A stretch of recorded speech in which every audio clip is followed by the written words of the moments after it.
in regard to my life. And I know that we're getting older. And if you don't want your face showed on this, I don't want no face or voice. well, there will be a voice. I mean, I don't know really what I could tell you. Well, we're just discussing what went on in the past pertaining to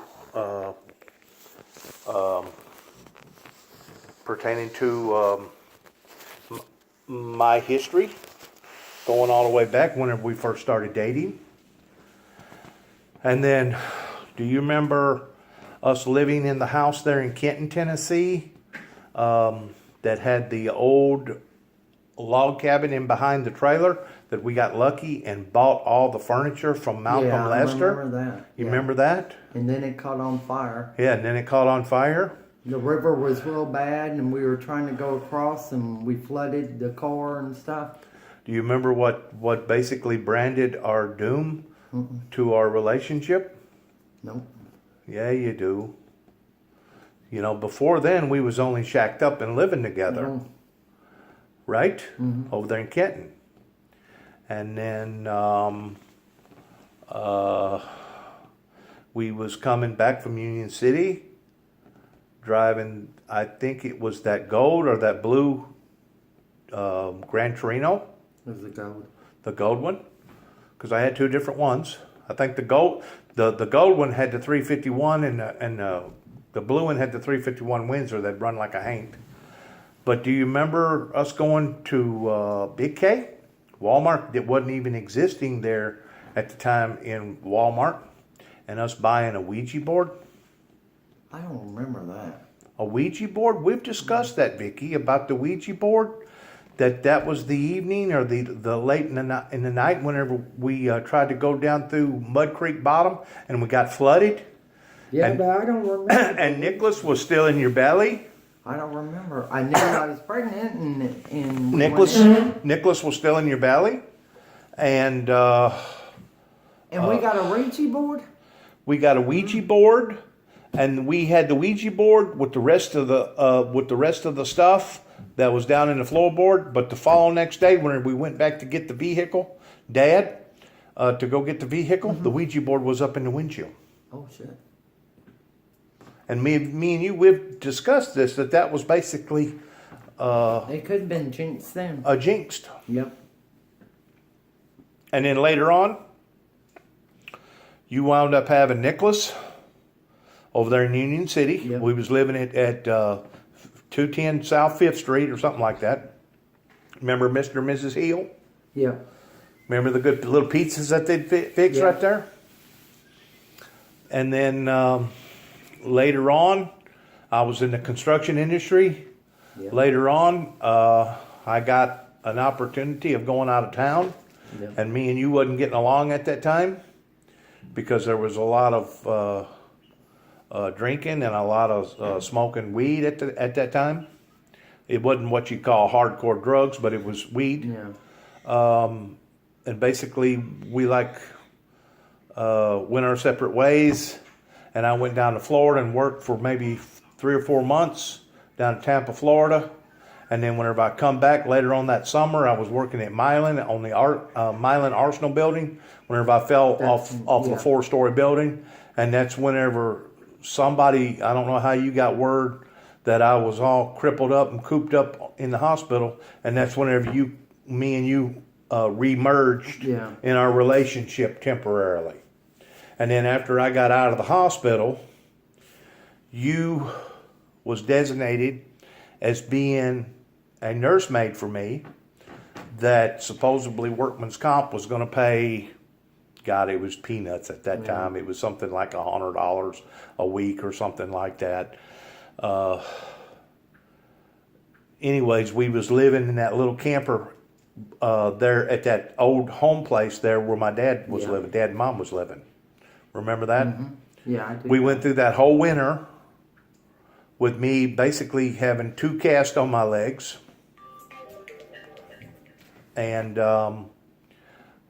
we wound up leaving that spring, and we wound up going over to, what was it, Rolling Acres? not Rolling Acres. What was the name of that trailer court there? It's in Martin. Martin, Tennessee. It's on the highway of Martin. It was Mr. Harrison that used to own it. Tony Harrison's father. I don't forgot his name. Tony Harrison, by the way, is dead. But remember us boarding Daryl Plunk in our house for a while? And it was Daryl Plunk that started bringing in a whole lot of stuff in behind my back that I didn't even know was bringing in there, pertaining to Quaaludes, RJS's, Darvocets, a lot of narcotics. And once I identified that he had brought all this in, I think it was something like, seems like it was about maybe 50 pounds of pot, and 1,000 Darvocets, and 4 or 5 sheets of purple microdot, and window pane and all that other stuff. Once I identified that he was doing that coming out of the trailer, that's whenever I kicked his rear end out. And I told him that you're not going to do this. Mm-hmm. Somehow or another, between the drug inducement, of course, keep in mind, I had 2 broken legs, 2 crushed ankles, 3 crushed vertebrae, 2 ruptured discs, and I just got through coming out of the hospital after falling off a 4-story building. Somehow or another, between the volumes that I was getting from the doctor, plus the beer that was intertwined with the volumes, and plus the stuff that Daryl Plunk was doing, Vicky, our marriage was doomed to fail, because you wound up at first going over there to Union City working as a waitress. Mm-hmm. I forgot the name of that restaurant. Some cafe, yeah. Some little old cafe there on Reelfoot Avenue. Was it called something Dixie? It might have been, I don't know. And then later on, you wound up getting a job working at Tony's Pizza. Remember the job at Tony's Pizza? Yep. Do you? That's in Martin. Right. And at Tony's Pizza is whenever basically was the straw that broke the camel's back towards you hooking up with Jamel. Mm-hmm. At that time. And that's whenever me and you basically had to go our separate ways. Our ways, yeah. Yep. Because it was too much. You remember Kathy? You remember us moving? You remember us living in Dresden whenever you was still pregnant, and you and Kathy getting into it, and she hit Nicholas real hard in the belly, and tried to make you have an abortion or a miscarriage. Or a miscarriage. You remember that? Yeah. She was purposely doing that. Wasn't that kind of idiotic in her behalf? Well, getting mad and all that, I don't. And I'm pretty sure she was drugging and thugging and drinking and doing stuff too that she shouldn't have been doing. People basically out of their mind, similar to what people are today. It just so happens we was lucky, Vicky, and they didn't have the hardcore stuff out then they do now. Oh, that's if they would have had the hardcore stuff out then like they do now, our freaking lives would have probably been ruined too. I'm talking about totally ruined. Yeah. I'm just not talking about little hiccups here and there. I'm talking about totally ruined. So it was by the grace of God that we was raised up in the era that we was raised up in. Oh, yes. And I can actually see a silver lining in behalf of me falling off of the A.O. Smith building and receiving such injuries, because that took me out of the limelight with the party world. Oh, yeah. Because there's no doubt I was dead set at that time towards either going to jail the rest of my life for narcotics, or killing somebody, or getting killed. I was on that path of destruction and whenever I basically fell. Yeah. Wild, crazy, young, dumb, and you know what the rest of the saying is. Oh, yeah. When you're young, you don't know nothing. You think you know it all, but then you don't know anything. Right. If we knew what we knew back then, you never know. If we knew then what we know now, we could have moved the planet Earth. Yeah. Yeah, I don't know. I wouldn't change nothing. Well, you've said that before, you know. If you change one thing in life, or you change this wouldn't happen, whatever, might never had Nick, and never know what would go on. You never know. So let me ask you. I'm just with let me my ask you life and happy with my life. the times that you was over there at the house, being involved in our lives with Danny drinking. I think at the time he was he working at Kincaid at the time, or was he doing body work over there in Kenton? No, I think he was doing body work. Well, he was doing body work I think. over there for Tillman's, Yeah. over in Kenton at the time. But do you remember the knockdown dragouts that we would have with Dad? Yeah. I still think, Dennis, more I thought about it after we started talking, I think with him being in the Army and everything, he had that PSD, something, you know, like they Post-traumatic. Yeah, disorder. Yeah, he had a disorder. Because he would flip just like that. He would go off the handle, and the next thing you know, he'd want to freaking literally kill you. He'd try to kill you. I think he had flashbacks from the Army and stuff, and he just didn't know how to control it. Nobody helped him. Nowadays, you got the help, and you can get it, medicine and everything. He did not know what he was doing, I think, in a lot of ways. He went into a state of madness. Because sometimes he'd act normal. And sometimes he would act good as gold. Yeah, that's what I'm saying. I think that he would prepare good meals. Him and Ronnie Jean and JW and all of them, they'd fix good meals, and then the next minute they would act like that they all had good sense. They loved each other and had a great time, and then all of a sudden it flipped like a switch on a light switch. So I really think that might have a lot. Was you fearful of him? No, because I really wasn't. I didn't like the way you treated you guys with your boys and stuff, and I never did like the way you talked to your mom.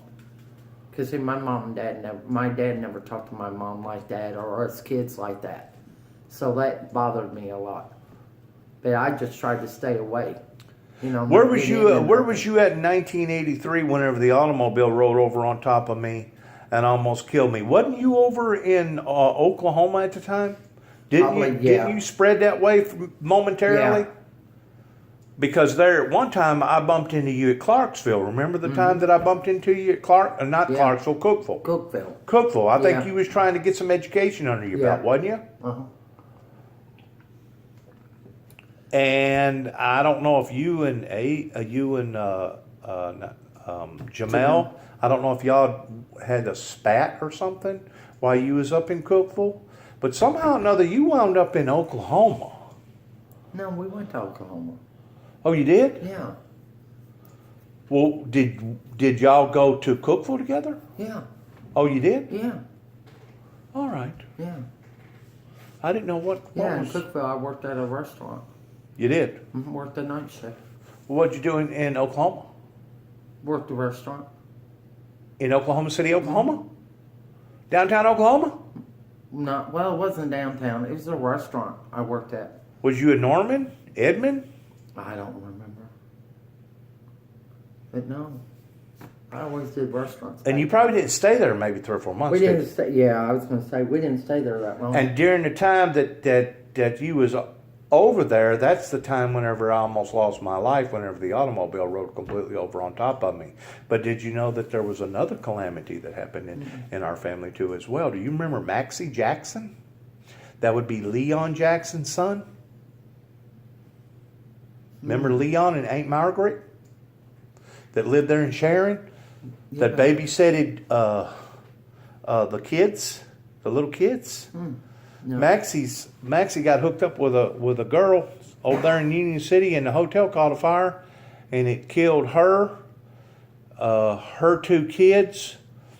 It killed one of Maxie's boys, and the other one it burnt so bad that he just almost died. He had to go down to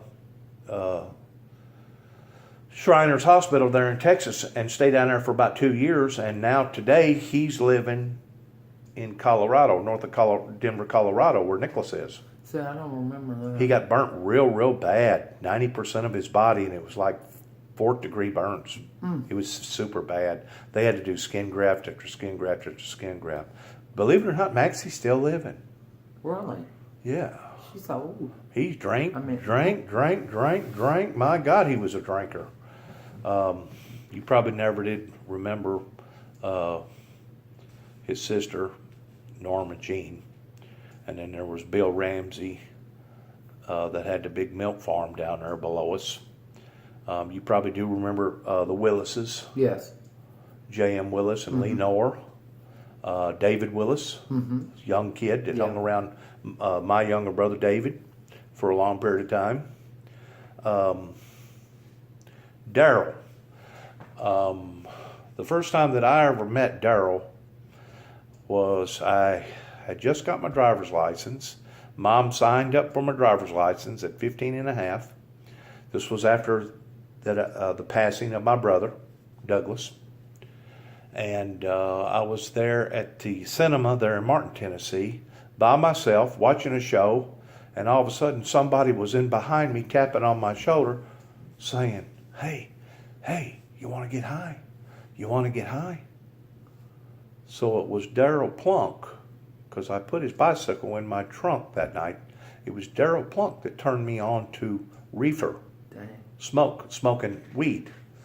And I've always kind of felt that Daryl, that had moved from Alamo, Tennessee, over to Martin, Tennessee, him and his mom, I always kind of felt like that he targeted me.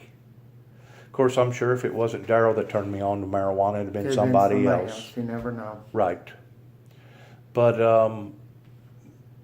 Dad would just go on frenzies, and the sad thing about it is, or the ironic thing about it is, that after he'd get through doing what he was doing in his little mad spree, after he settled down and everything, 30 minutes later, hey, let's go down to Hop In store. I'll buy you a cold drink and a Snickers bar. And act like everything was hunky-dory. I think he just went in them blackouts or spells. Some sort of madness. Yeah. Some sort of total madness, to the point that the devil would basically take him over. And of course it was 1983, after that car rolled over on top of me while you was out in Oklahoma, was whenever I first got introduced to the psychiatric ward. Up until then, I had never been involved in the psychiatric community. And it was only because of what went on with Grizzly that pushed me over the edge. It almost caused his wife to have a nervous breakdown, living in the old house that his mother lived in for years and years and years, Aldell. That was the first time that I'd ever gotten involved in the psychiatric ward, towards him basically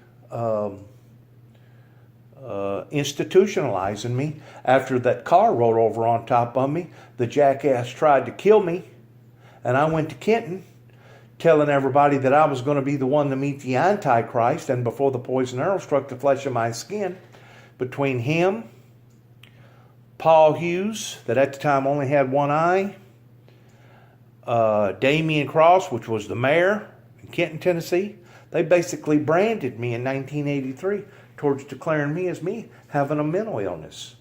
Now let me ask you something. Would have you have married me if you would have thought that I was a Looney Tune? Oh, no. Huh? No. See, I quit the hard drugs. I quit the hard stuff after 1983. After 1983, whenever you physically feel two hands miraculously come out of heaven that grabs both of your wrists, and it felt kind of bony, and it felt extremely cold. But it was an angel, my guardian angel, that saved my life, because whenever the automobile come crashing down on top of me, I literally seen metal physically bending around my body, Vicky, that should have cut me completely, totally in half. Dang. And of course, whenever they transported me from the accident scene to Martin, I had already lost almost 9 units of blood, and the only thing that was keeping me alive was imagination and God. And they started pumping blood back into me. All my veins had sucked up because they couldn't find none of my veins, so they had to cut down by my ankle to find the main vein going up through my leg, and they started pumping blood back up into me, and it was a Dr. Summonshaker at the time from India that basically saved my life, that had to cut me open from stem to stern, go in and remove all my intestines, and go in and remove my spleen, and while he was in there, he took out my appendix.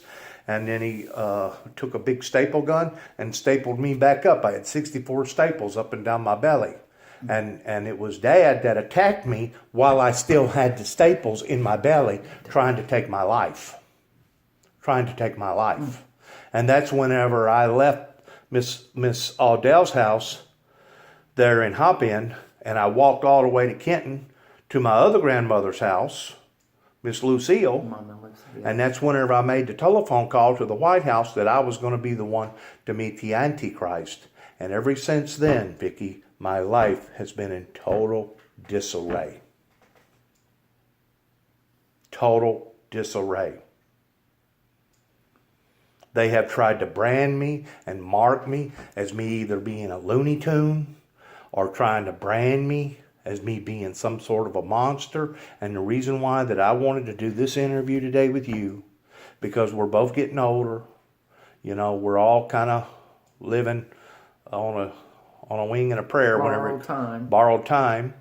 And I just wanted to touch base with you being my first wife and the only wife that I ever had a child by, as far as my firstborn. Yeah. I was actually a virgin, and you was too. Mm-hmm. I was 17, and you'd already turned 18. Right, whenever you got pregnated. And I think some of our affairs down there on Mud Creek may have escalated into engineering a newborn, but there was a lot of water that went under the bridge. And now, since I have come back to the Hopin, Sedonia area, those seeds of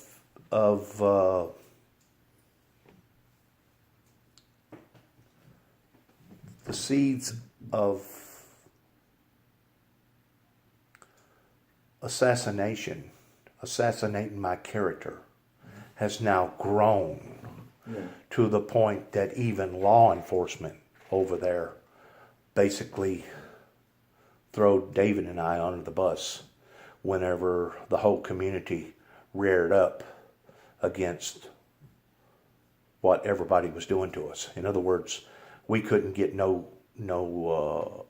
protection from the judicial system, regardless whether it was coming from the judge Tommy Moore, that at the time you probably didn't even know. Of course, at that time he was probably just an attorney. Yeah. Do you remember the big sheriff? What was his name? Taylor? Mm-mm. Remember Taylor? I don't remember him. Well, you had a cousin that was involved in law enforcement. Well, that was Lovelace. Yeah. He was a state trooper. He was state trooper. Yeah. But you don't remember the sheriff at the time? Big guy? Mm-mm. Used to drive a bus out there? Lewis Taylor? Mm-mm. You don't remember him? I don't. Well, you may not. But I needed to come here and kind of resolve this with you and kind of feel it out, because we're not exempt from going through bumps in the road like every other family. I am proud that Nicholas finally turned his life around. I am too. And that he's now devoted to a good career job up in Colorado. But the drugs almost costed us not just our relationship, but it almost costed us our lives. Because if we wasn't either strong enough or smart enough to get out of all those influences, like I say, it was 1983 that I raised a red flag to it and said, enough. Now, I don't know if once you got involved with Jamel's life, if that was your cutoff time to where you said enough. I don't know if you decided to straighten up and settle down after that period, or if you continued to do what you was doing before you ever met Jamel. I don't know. But I do know this, that I was targeted in 1988 in the same building that I lost you basically in, which was Tony's Pizza in Martin, Tennessee, pertaining to a group of Arabs that come and challenged me, that is basically Satan in the flesh, that I heard about whenever I was just a young child, that had these remarkable powers, that owned up in telling others that he was not the actual Antichrist, but that he was a follower of the Antichrist, pertaining to him being Satan in the flesh. I have met in this person and been challenged by this person, and because my story or my mission has been a bit abstract, unusual, different, people wanted to categorize me as somebody that was a whack. Yeah. Somebody that was a Looney Tune. Somebody that was not in touch with reality. Somebody that was psychologically, emotionally, chemically imbalanced.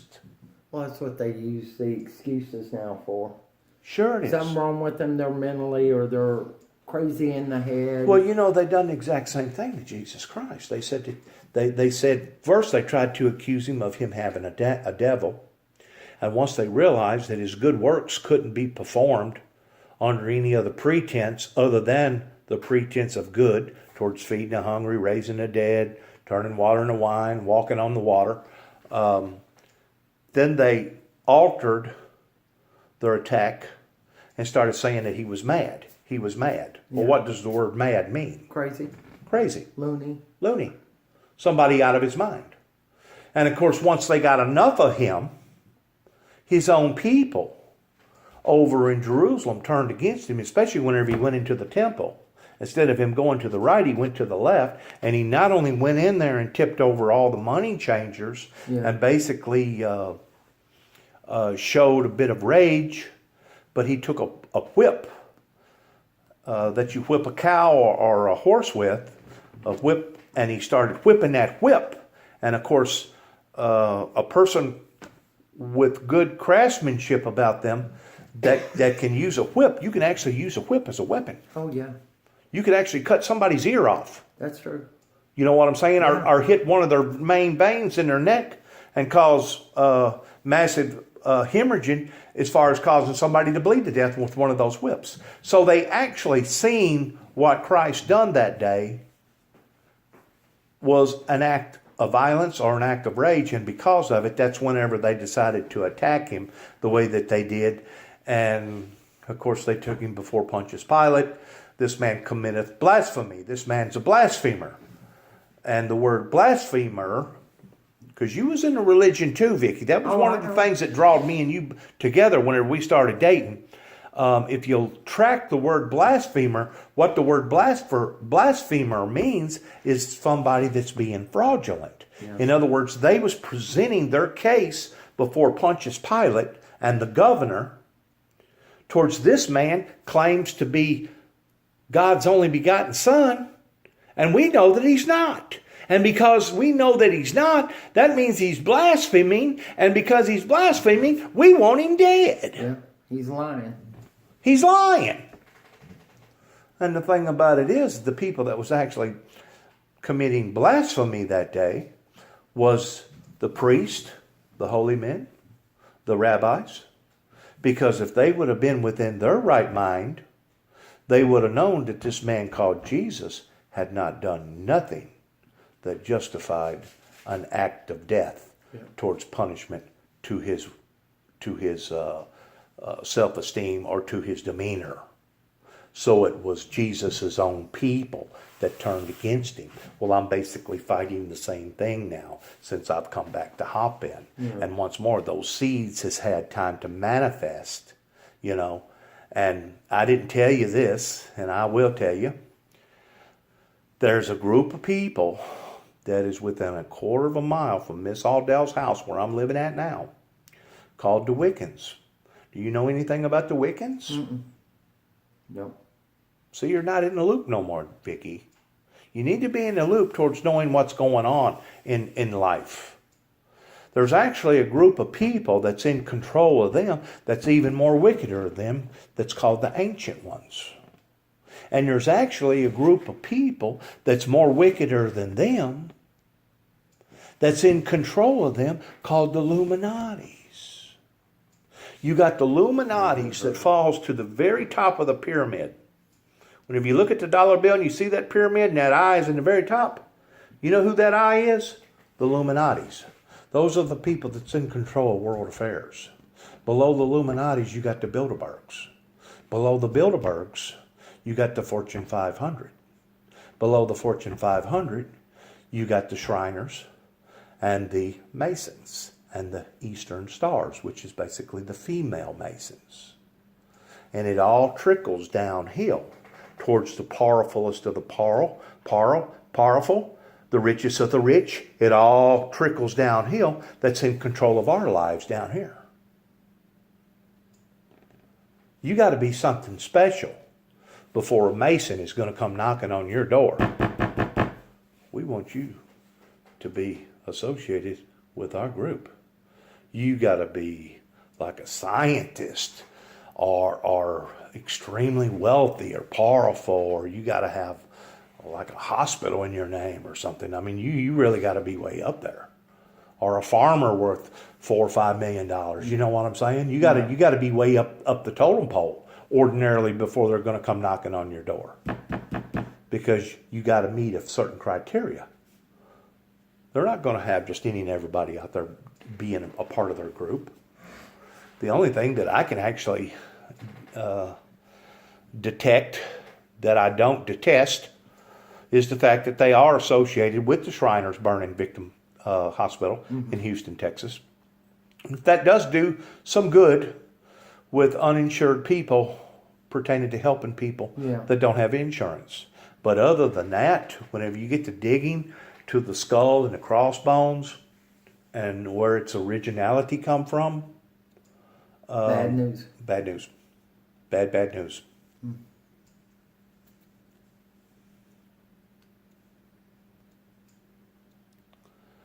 I know you suffered a lot with your family, with your sisters, even with your brothers, towards watching them go downhill the way that they did, and them turning on each other the way that they did. And of course, your father actually, he left quick and sudden, and he kind of got out of the picture quick and easy, but then you had to watch the suffering of your mother go through what she went through. I guess she stayed in a nursing home up there in Dresden for what, 4 or 5 years? Probably 3, 4. It might have been longer. It might have been 5 years. She's been there, I know, 3, 4 years for sure. But then whenever you told me the horror story about the confusion about the rights towards burying her and where we was going to bury her at, that kind of brought a lot of shame into her personal dignity. No, yeah. Because she never would have wanted nothing like that. No. She had her plans, her and Dad, where they wanted to be buried at, all that. Right, most people do. Not just one person make a decision, move them somewhere else. Right. But I wanted to touch base with you bringing forth my first and only born, my biological son, which is now, 28? Yep. Born in 1979, June. Yep, 25th. June 25th. And I wanted to go for full circle as far as where we was, what was then, and what is now. Vicky, I'm truly convinced that those people in Northwest Tennessee have been so hoodwinked, they're so narrow-minded, that I don't know, I could talk to them until I was black and blue in the face. And I don't think that I would ever be able to convince them that God has appointed me to me being one of the 2 witnesses that it talks about in the book of Revelations. They're not convinced that a miracle took place in my life in 1983 pertaining to a car that should have killed me. They're not convinced that I had a miraculous miracle towards the evangelical beings, the angels coming out of heaven that placed a crown upon my head in 1988, and me meeting this same individual that masterminded 9/11 pertaining to the Saudi Arabia royal family. And I have reached a point of believing that the longer that I stay in Northwest Tennessee, the worser that it's possibly going to become. Yeah. Because once more, whenever you have the Wiccans, which is a well-known occult that worship the moon, the stars, they worship peacocks, they worship diamonds, they worship crystals, they worship the creation, but they don't worship the Creator. Whenever you have a group of people that are associated with a demonic group, such as the Wiccans, they have literally brought in negative influences as far as powers in that area that have literally tried to destroy my life, more so than Grizzly. I thought Grizzly was bad. Oh, there's always somebody worse than one I person. thought Grizzly was bad. There's more people out there more dangerous than what you think. They're wicked. Mm-hmm. And they're crafty about it towards how that they try to drive you off the edge. You know what I'm saying? Well, if we can keep pressing enough buttons, eventually we'll piss the old boy off to the point that he'll do one or two things. He'll either put his tail between his leg like a dog, and he'll run out of here beat and defended, or he'll go over the edge to the point that he breaks the law himself.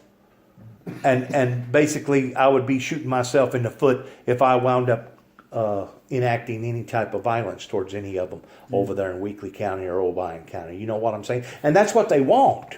And that's exactly what they done to Jesus. They kept driving him, and they never could drive him to that breaking off point. A matter of fact, Jesus was the only person that I know of that could have went through what he went through, hung on the cross, looked up into the heavens, and said, "Father, forgive them, for they know not what they do." Could have you done that? After taking on a beating and being beat 39 times with a cat's tail to the point of almost death, and then making you drag your own cross up this big hill and being spit on and mocked and basically just a total scene out of hell. And then after they stick the stakes in your hands and in your feet, and you've been hanging on a cross for 2 or 3 hours, you're going to look up into the heavens with mercy against the people that has put you through that. And you know in your mind that you didn't deserve that type of punishment. Would you have had that type of love, Vicky? I never would know. That type of mercy? See, they was trying to drive him to the ugly side.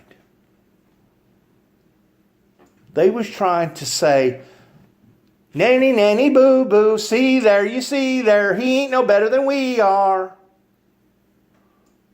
And not only does the demonic forces work through evil people that caused Jesus or tried to cause Jesus to go over the breaking point then, but the same thing happens today.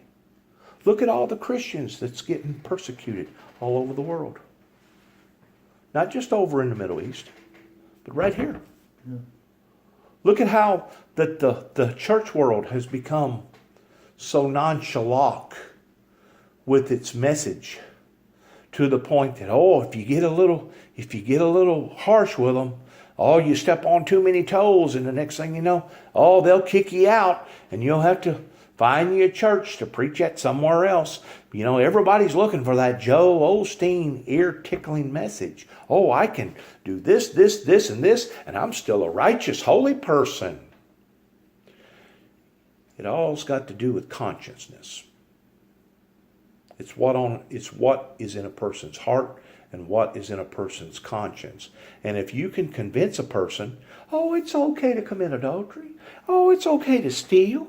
It's okay to lie? Oh, it's okay to break all the commandments of God, and God's still going to love you, and you're not going to have to worry about any type of retribution or any type of punishment. Well, naturally, what human being wouldn't want that? But we know in God's reality that was the whole sole purpose for him bringing the Ten Commandments to the Word of God pertaining to Moses. Those people living out the old Mosaic law during the time before Christ ever come. And there's no doubt, we're no longer living under that Mosaic law. We're living under the law of grace. But that doesn't mean that it should give a person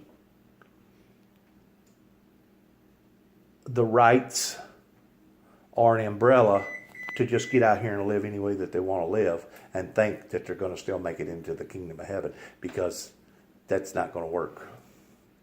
It didn't work then, and it's not going to work now. Oh, yeah. But I just wanted to come and make contact with you and let you know that this 30 years, since 1988, whenever the same person that I heard about just as a young lad, whenever I bumped into him there in Tony's Pizza, that now I've done a full 360 degree. It took 30 years, a circle of ending up where I basically started at in my life. I think it was at the age of 27 years old, that I've now dedicated over 30 years of my 57 years of life in the Windmill Ministries missions. Yeah. And it helps as a character witness, somebody such as yourself, talking and being documented, to know that maybe this Juby character, maybe he was misdiagnosed. Maybe this Juby character isn't really the monster that everybody thinks that he is. You know what I'm saying? Because if the truth be known, Vicky, and I think you can verify this, if anybody had a mental illness in my family, it wasn't David, it wasn't me, it wasn't Mom. No, it's your dad. It was Dad. It was James Robert Jackson. And I blame a lot of it on the military towards him fighting the war that he fought during World War II, but also blame a lot of it of the fact that he turned his back on the Lord, and he no longer wanted to go to church and try to live out that righteous lifestyle. Yeah.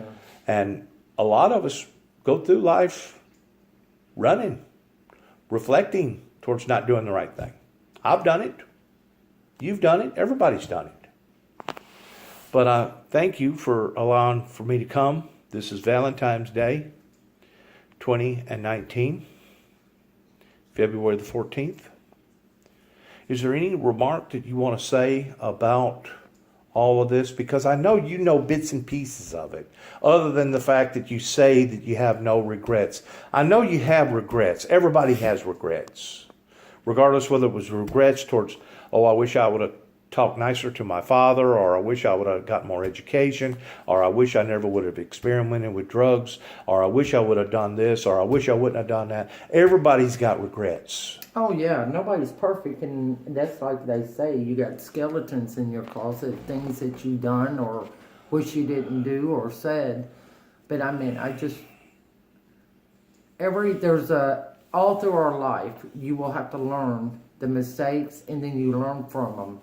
And that's why I always say there ain't no way I would change 1 minute or anything, because then I change one thing, then my life wouldn't be what it is today.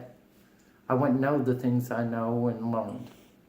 But couldn't you have learned them on a much easier scale than most people learn their lessons? That's true too. Yeah, I mean, that's the whole principle in behind being mentored and being somebody teaching you and telling you ahead of time, hey, don't take this path, because if you take this path, this is what's going to happen. Yeah, but when you're young and you think you know it all and you don't know nothing, but everybody thinks that they know. Yes. I like me. No, I know I'm right, but then you find out. But that's the whole purpose for Yes. teachers and instructors, right? Yes. Or it's supposed to be. But that's their learning. That's how you learn life and learn everything. Well, you that's- learn by your mistakes. You learn by. You're not going to know that the dog's going to bite until he actually bites. Right. That's true. And then after he bites, you start respecting the dog, don't you? Because you Oh, realize yeah. this rascal here, he can bite. Yep. If you don't mind, could you come here for a second, sir? Look, Come here for a second. I know that you've been in close proximity with my family. Now going on, I guess, 25 years? yeah, close, more than that. More than that? You come into Vicky's life after Jamel? Yeah, we've been married 28 years. Have you really? Yeah. 28 years. Your opinion about the American philosophy of religion. It's really sad whenever you look at it through even our own eyes towards basically being a bunch of infidels. Do you agree with that? A bunch of infidels. Because why? You know, if you claim that you're a follower of Christ, how come a country would have all these problems? Because you're originally from where? Beirut, Lebanon. Lebanon. Right. And you basically raised up my son in teaching him Arabic Well, not just Arabic, you know. conversations or The right English. way, the right way of living, the right way of life. Right. Yeah, what's right, what's wrong. Right. And he told me one time about a partner that you had hired that basically beat you out of some money. And after the exchange got through and you let the guy go, Nicholas said, well, ain't you going to contact the police? Ain't you going to get the law involved? And you looked at Nicholas and said, what do I want to do that for? It was my fault. And Nicholas said, how is it your fault? And you looked at Nicholas and said, because I put trust in the wrong person. That's true. And it's much or more my fault for me ever entrusting somebody with our business the way that we did than to get the law involved. Yeah, there's no use to get. That was your concept. Am I right or wrong? No, I think you was right. Because you was taking responsibility for your own actions. That's it. And the fact of the matter is you did hire somebody or you let somebody in your circle that you never should have let in your circle. So I admire you in that. Well, good one. I admire you in that. I thank And I admire you that you did try to teach Nicholas right from wrong. Even though a lot of times he just went in one ear and out the other. Well, you know, growing up, it's very hard to do, you know, especially in a country like this where there is no limit, you know, and The peer pressure is just tremendous Yes. as far as what your boyfriends and your girlfriends Yeah. and your cousins and your uncles are daring you to do, or you know, if you don't meet the right status quo, well, you're not associated with our little group, or yeah, it's totally you know. different when we grew up and then when Nicholas tried to grow up. there Well, was a lot whenever of- you grew up in Iran, Lebanon, Lebanon, whenever you grew up, it was more of a eye for an eye and a tooth for a tooth as far as the old that's if we faced any problem, you know, but we didn't face no problem growing up. You know, I was going to school, I was strictly going to school. because you had more respect for the law of the land over there where you was growing up, right? Yeah, of course. Because if you did screw up, the penalty was severe, wasn't it? Like a hand being cut off or an arm being If cut you off. do anything wrong. Yeah, if you done Yeah, anything If you wrong. do anything wrong, of course. Yeah. Right. Mhm. The penalty was more severe over there, wasn't it? And I guess it still is like that to this day, isn't it? In Saudi Arabia it is. In certain areas? In Saudi Arabia. Oh, in Saudi Arabia it is. Yeah, it is. Yeah, if you get caught stealing, that would cut your hand. And the gospel is not permitted over there neither, is it? The Bible. Bible? The Holy Bible. the King James Version Bible. Not in Saudi Arabia, no. No. No, Saudi Arabia is strictly a Muslim country. It's not only Muslim, but it's Yeah. Antichrist. It's not an antichrist, no. It's No. against the no. teachings of Christ. No. If that would be We as a Muslim believe in Christ. but you don't believe that he was the anointed one. You don't believe that he believe was the him- Messiah No, we believe him as a prophet. as a prophet. Yes. That's correct. Yeah, so we believe in Jesus. We believe in Jesus as a prophet. You believe in his existence. We believe in his existence. Of Right. course. Yeah, we believe in Mary. We believe in Jesus. Right. Uh-huh. And you also believe in the person that created electricity and Yeah. Benjamin Franklin and all the other people that we're aware of. Yes. And et cetera, et cetera, et cetera. Yeah. But towards believing that Jesus was the anointed one, No. you don't believe that, do you? No. We don't believe in that. We don't believe in that.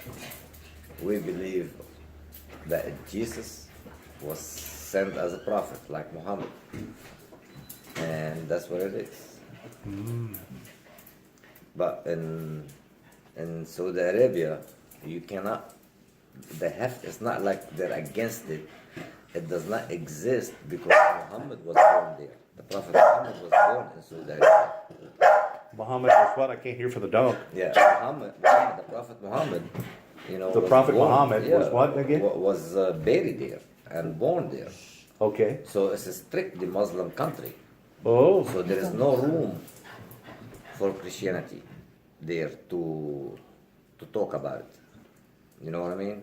Now in the different Arab countries there is. are you living under the Mosaic law No. towards an eye for an eye and a tooth for a tooth? No. Do you even believe in the old Mosaic law? From Moses, the Ten Commandments. Yeah, no, I don't believe in that. You don't believe in that. No. I don't believe in that. You don't go there. No. Because you're talking now about a holy, righteous God that says, thou shalt not kill, thou shalt not lie, thou shalt not commit adultery. Yeah. So you don't even go by that same pretense, do you? I do go by that. We have the same belief, Dennis. We have the same belief. In the Creator, Yeah, and we have the same belief in our Bible, in our Quran. as far as Yahweh, Yeah, as far as that Yahweh. I shall not kill, Yahweh. I shall not steal, I shall not, You do? We have the same thing. Okay. The only difference is that Jesus is not the one. Jesus is a prophet like Muhammad. That's what we believe in. Okay? You don't believe that he was the anointed one. You don't believe that he No, was the no. Now the that's Savior, how. Now the that's how spiritual our Savior. belief. That's how Sure. I grew up. Sure. Believing that. Do you still believe it today, the same way? Yeah, because that's how I grew up believing it. I see. You know what I mean? I see. And I've went to Christian schools all my life. I went to a Catholic school all my life. Really? Yeah. It's a conflict of interest there. No, it just I chose to go here because it's a better teaching. It's a strictly teaching. Ah, You know what I mean? See. I It's a see. strictly teaching than these. Have kind you of been schools. converted, Vicky, over to his way of thinking, or his belief system? No. I believe right and wrong. There's a heaven and there's a hell. Yeah, we And believe if you're in that. right with God, that's all that matters. Because We there ain't believe but in one hell. God. We believe in hell. We That's believe right. in There ain't the but one. There ain't but one. one God. That's right. We believe in the same God, the same God that you believe in. We believe in that same God. Right. You know what I mean? Right. But it just we call him Allah. Which is it's just an Arabic name for God. Sure. It's not a different God. It's just the But same his God. original Hebrew name was Yahweh. I don't know. Yeah. I don't know. Arabic naked or whatever you call that language. His original name was Yahweh, and his son's name was Yeshua. That's the Hebrew. Yeah. That's the Hebrew interpretation. See, that's the reason why whenever Christ said in his prayer, "Our Father which art in heaven, hallowed be thy name," Christ has 1,000 different names, just like God. God has 1,000 different names, God but has- people call him different things, but he still Yeah. represents the same thing, Same thing. It's just different languages. just different languages. Different languages. Kind of different like names. if you was to go to your country He would be a What would different you name. call water, which is H2O? But Yeah. what would you call water in your country? Might. Might. Yeah, might. With the Y. Might. See, it's different. It would just. But it means the same thing. It means it means H2O. the same H2O. You know, we believe in God. Same thing with Jesus. Same thing with Muhammad. You do believe that Jesus was Jesus, Jesus was Jesus, yes. but you don't believe the spiritual aspect of Jesus towards Jesus being We The don't begotten. we don't believe that he was we don't the Son of believe- God. No. We don't believe that Jesus. You know, some. So you people don't believe in the virgin Jesus birth? is God. Some people believe here that there's, I don't know which religion, Baptist or whatever. They believe that Jesus is God. Now we don't believe in that. Son of God, we don't believe in that. We believe in So you don't. prophet sent by God. So you don't believe that Jesus was born of a virgin Mary? Yes, we do. You do believe that? Yes, we do. Yes. But you don't take it to But- that next step as far as him actually There's being. no proof to take it to the next step. That's it. There was only two prophets in the world. It's Muhammad and Jesus. That's it. You don't think since then that there's been other prophets? You don't think Moses was a prophet? You don't think Noah was a prophet? You don't think Not to my belief. Jonah was a prophet? You don't think all those other people was prophets? Not to my belief. You know, I grew up believing in just there's Jesus and there's Muhammad. Jesus represents the Christian religion and Muhammad represents the Muslim religion. Do you actively pursue any of your faith today? No. I know at one time you did. No. At one time, I yes. never At one did. time you used to pray 3 times and turn towards the east and get on a rug. I never did. I thought Nicholas said you did that. No. Maybe that was No. Jamel. Yeah, I never did. I never. Before Jamel had the accident. No. Hey, I grew- Vicky, you I better grew tell them up- about that cat. That cat is in the garage. It's in the You better garage. tell them though not to go back there. They won't go Yeah. back there. Okay. I grew up in a non-religious house, so I've never been a religious man How long have you been here now? since 1980.